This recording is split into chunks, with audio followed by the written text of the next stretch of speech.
सभी दोस्तों का आपके अपने YouTube चैनल कलाम स्टडी पॉइंट पर हार्दिक स्वागत है।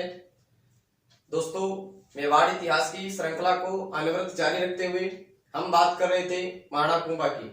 और महाराणा कुंभा में हमने अभी तक पढ़ा था कि महाराणा कुंभा के पड़ोसी राज्यों के साथ में संबंध कैसे रहते हैं।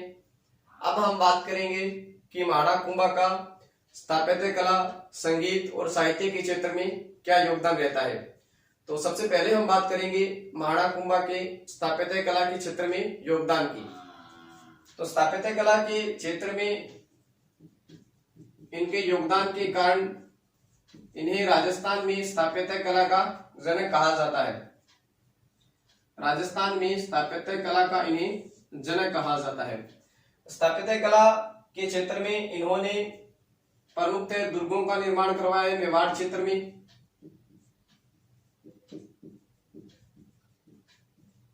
वीर विनोद के लेखक श्यामल दास के अनुसार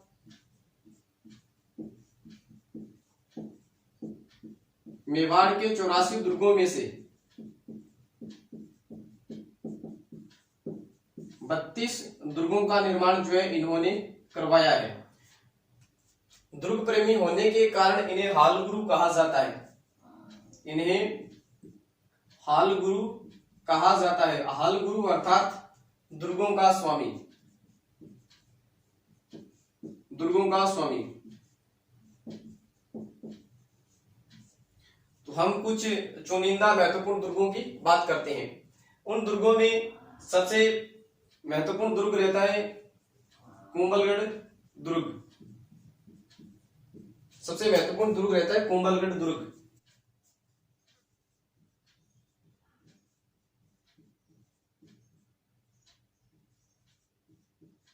कुंभलगढ़ जो दुर्ग है इसकी निर्माण अवधि रहती है 1443 से 1459।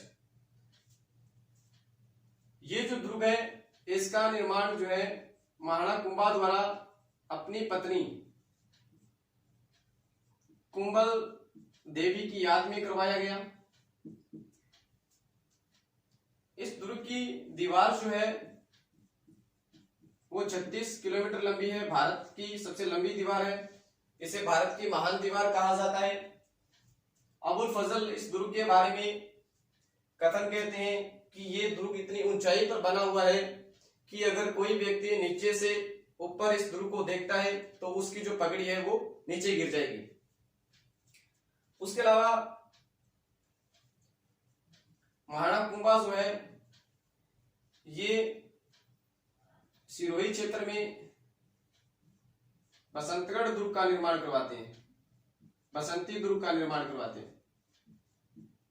और बसंती दुर्ग का ये जो निर्माण है ये सिरोही क्षेत्र में जो तंग रास्ते थे उनसे सुरक्षा के लिए निर्माण करवाते हैं। तंग रास्तों से सुरक्षा के लिए ये निर्माण करवाते हैं। उसके अलावा ये मचान दुर्ग का निर्माण करवाते हैं। मचान दुर्ग, मचान दुर्ग का निर्माण ये करवाते हैं मेरों से सुरक्षा के लिए, मेरों से सुरक्षा के लिए, मेर जाति से सुरक्षा के लिए। उसके अलावा ये करवाते हैं भोमट क्षेत्र में दुर्गों का निर्माण। भोमट दुर्ग जो है राजसमंद में भोमट क्षेत्र में दुर्गों का निर्माण करवाते हैं। और ये निर्माण करवाते हैं भीलों से सुरक्षा के लिए, भीलों से सुरक्षा के लिए। उसके अलावा ये निर्माण करवाते हैं अचलगढ़ दुर्ग का। और अचलगढ़ दुर्ग का ये निर्माण करवाते हैं पश्चिमी क्षेत्र में, मेवाड़ के पश्चिमी क्षेत्र में सैनिक व्यवस्था को और अधिक सशक्त बनाने के लिए, मजबूत बनाने के लिए।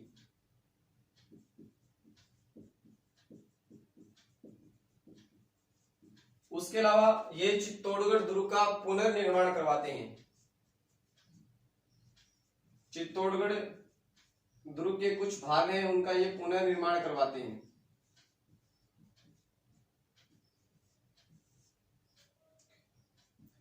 तो महाड़ा कुंभा जो है ये कुंभलगढ़ दुर्ग, सिरोही में बसंती दुर्ग, मचान दुर्ग, भोमट दुर्ग, अचलगढ़ दुर्ग और चित्तौड़गढ़ दुर्ग का पुनर्निर्माण करवाते हैं। दुर्गों के अलावा उसके अलावा महाराणा कुंभा मेवाड़ में कुछ मंदिरों का निर्माण करवाते हैं। उन मंदिरों में कुंभ श्याम मंदिर चित्तौड़गढ़ में है, भगवान विष्णु को समर्पित है। मीरा मंदिर एक लिंग जी के यहाँ कैलाशपुरी में। उसके अलावा ये जब कुतुबुद्दीन और महमूद खिलजी की संयुक्त सेना को पराजित करते हैं तब ये बदनौर में कुशाल माता मंदिर का निर्माण करवाते हैं। कुशाल माता मंदिर का निर्माण बदनौर में। उसके अलावा इनके काल में रणकपुर के जैन मंदिरों का निर्माण होता है और रणकपुर के जैन मंदिरों का जो निर्माण है वो करवाता है एक जैन सेठ था, सेठ धर्णक शाह है।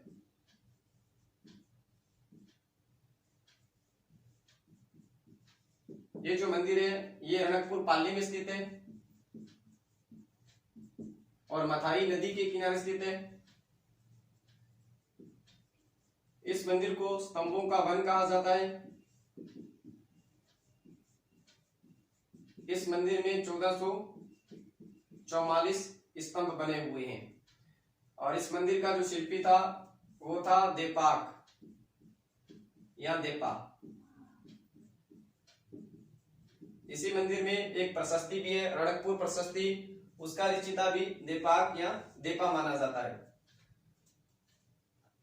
मंदिरों के अलावा इन्होंने साहित्य के क्षेत्र में क्या कार्य किए उसकी हम बात करते हैं। तो साहित्य और संगीत के क्षेत्र में इनका जो योगदान रहता है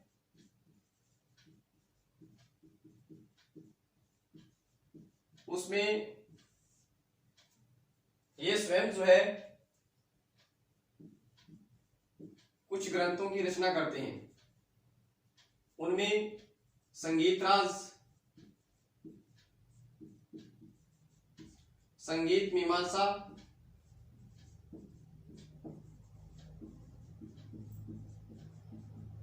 चंडी सत्य की व्याख्या,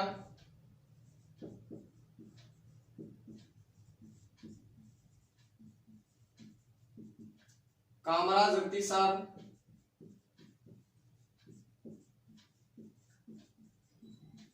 और जयदेव की गीत गोविंद जो है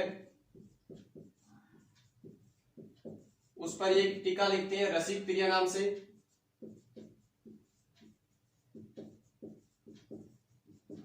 इन ग्रंथों में कुंभा का जो सबसे प्रसिद्ध ग्रंथ रहता है, महत्वपूर्ण, वो रहता है संगीत राज और इस ग्रंथ के 5 भाग हैं। पाठ रतन कोश, नृत्य रतन कोश,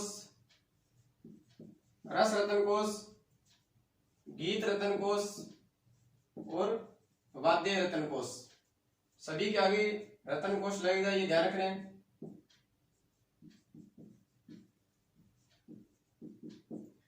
ये इसके 5 भाग रहते हैं।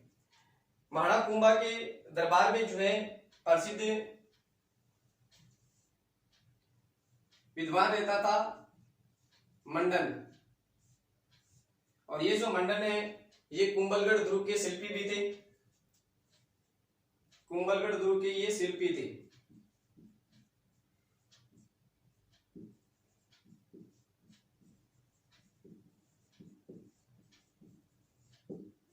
इनके महत्वपूर्ण ग्रंथों की अपने बात करें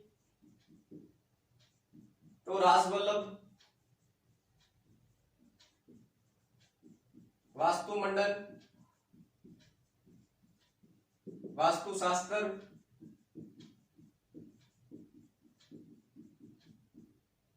कोदंड मंडल, देवता मूर्ति प्रकरण,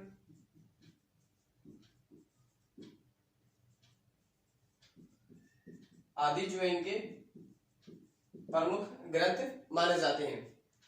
मंडन जो है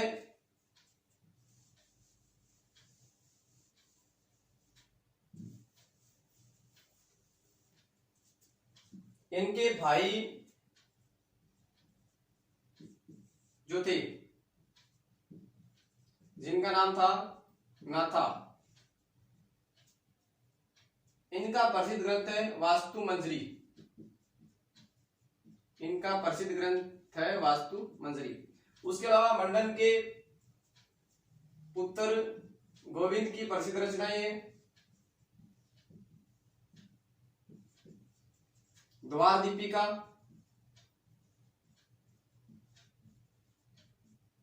कलानिधि, उदार धोरिणी। ये जो है इनके पुत्र गोविंद की रचनाएं रहती है। उसके अलावा महाराणा कुंभा के दरबार में एक इनका वेतनिक दरबारी कवि रहता था कान्य व्यास। कान्य व्यास की रचना है एकलिंग महात्म्य। एकलिंग महात्म्य, इसका जो प्रथम भाग है कुंभा ने स्वयं लिखा था,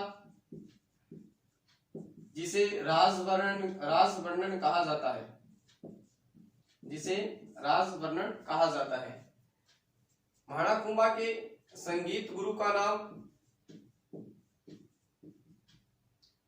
हीरानंद था। महाराणा कुंभा के संगीत गुरु का नाम सारंगधर था और इनके जो चित्रकला गुरु थे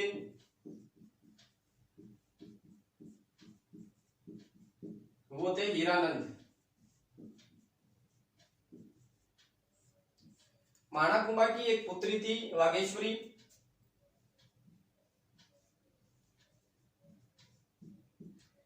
वो भी जो है संगीत प्रेमी थी।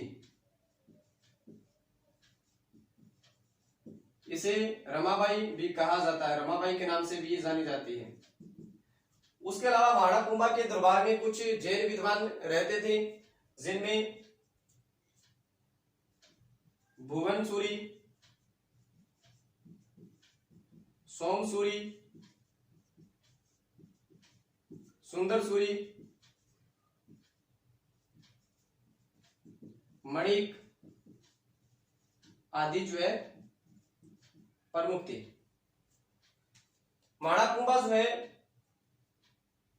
ये क्या करते हैं, कला और साहित्य के क्षेत्र में जो है काफी महत्वपूर्ण योगदान देते हैं, मेवाड़ के इतिहास में और राजस्थान के इतिहास में भी। तो ये इतिहास में एक विजेता के रूप में जाने जाते हैं, इसमें कोई शंका नहीं है। लेकिन इनका जो स्थान रहता है राजस्थान के इतिहास में, ये स्थापत्य कला, संगीत और साहित्य के क्षेत्र में योगदान के कारण ही रहता है। सबसे महत्वपूर्ण जो स्थान है महाराणा कुंभा का, ये इसी क्षेत्र से है और इसी क्षेत्र से जो है कंपटीशन, जो प्रतियोगी परीक्षाएं जो होती है उसमें क्वेश्चन जो है बहुत पूछे जाते हैं। उसके अलावा हम बात करते हैं महाराणा कुंभा के उपनाम और उपाधियों की। महाराणा कुंभा के उपनाम और उपाधियों की हम बात करें तो इन्हें कई उपनामों से जाना जाता है। महाराणा कुंभा को तत्कालीन जो मुस्लिम शासकों द्वारा एक उपाधि दी गई थी हिंदू सुल्तान की, इन्हें हिंदू सुल्तान कहा जाता है। इन्हें राजस्थान में स्थापत्य कला का जनक कहा जाता है।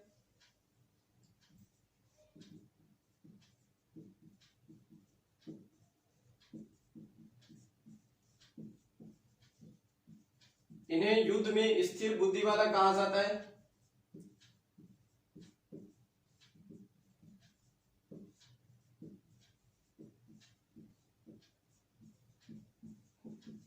इन्हें अभिनव भट्टाचार्य कहा जाता है, संगीत ज्ञाता होने के कारण।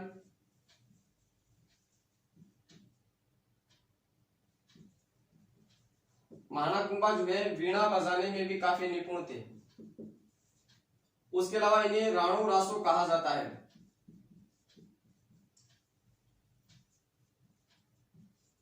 विद्वानों का आश्रयदाता होने के कारण।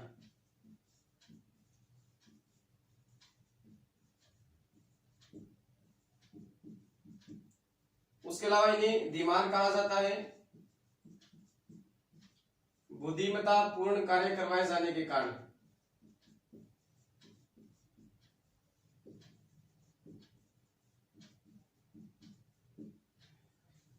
इन्हें हाल गुरु कहा जाता है, दुर्ग निर्माण क्षेत्र में इनके योगदान के कारण। उसके अलावा इन्हें छाप गुरु कहा जाता है, छापामार युद्ध प्रणाली में इन्हें राजाओं के संरक्षण के लिए राजगुरु कहा जाता है। इन्हें सेल गुरु कहा जाता है, भाला चलाने में निपुण होने के कारण। इन्हें नंदीकेश्वर अवतार कहा जाता है।